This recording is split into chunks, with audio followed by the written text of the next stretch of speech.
Trump ने अपने बयान में कहा कि वह किसी भी प्रकार की देरी या हिंसा को बर्दाश्त नहीं करेंगे। उन्होंने चेतावनी दी कि अगर हमास ने हथियार नहीं डाले और बातचीत का रास्ता नहीं चुना तो अमेरिका और उसके सहयोगी देशों को आगे की कार्रवाई पर विचार करना पड़ेगा। उन्होंने साफ किया कि इस शांति योजना का मकसद दोनों पक्षों इजराइल और हमास को एक स्थायी समाधान की ओर ले जाना है, जिसमें बंधकों की रिहाई और युद्ध विराम प्रमुख बिंदु है। अपने social media platform truth social पर ट्रंप ने लिखा कि उन्हें खुशी है कि इजराइल ने बंधकों की रिहाई और शांति के अवसर को देखते हुए बमबारी अस्थायी रूप से रोक दी है। उन्होंने कहा कि अब हमास की जिम्मेदारी है कि वह जल्दी कदम उठाए और इस मौके को गवाए नहीं। अगर देरी हुई तो ट्रंप ने लिखा तो सारी उम्मीदें खत्म मानी जाएंगी। मैं कोई भी बहाना स्वीकार नहीं करूंगा। इससे पहले शुक्रवार को ट्रंप ने हमास को रविवार शाम 6 बजे तक का अल्टीमेटम दिया था। उन्होंने कहा था कि हमास को इजराइल के साथ शांति समझौते पर हस्ताक्षर करने होंगे और बंधकों को रिहा करना होगा। ट्रंप ने दोहराया कि अगर यह शर्तें पूरी नहीं की गईं तो सब कुछ बिगड़ जाएगा। ये चेतावनी उस समय आई जब गाजा में इजरायली हवाई हमले में 10 लोगों की मौत हुई थी।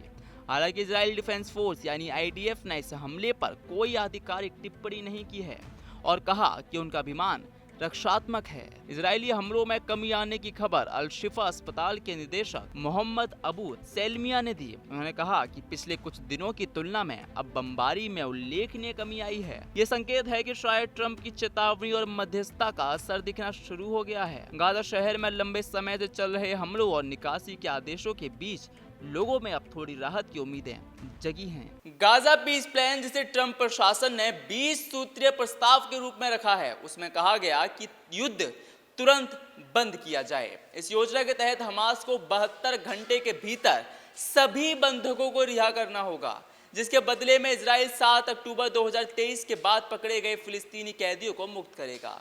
इसमें महिलाएं और बच्चे भी शामिल होंगे। यह प्रस्ताव दोनों पक्षों के लिए मानवता और शांति का पुल माना जा रहा है।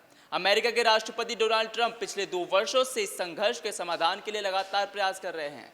उन्होंने इजराइल और हमास दोनों पर शांति के रास्ते पर लौटने का दबाव डाला है, अब जबकि उनका फाइनल अल्टीमेटम जारी हो चुका है। पूरी दुनिया की निगाहें रविवार शाम 6 बजे की डेडलाइन पर टिकी हैं।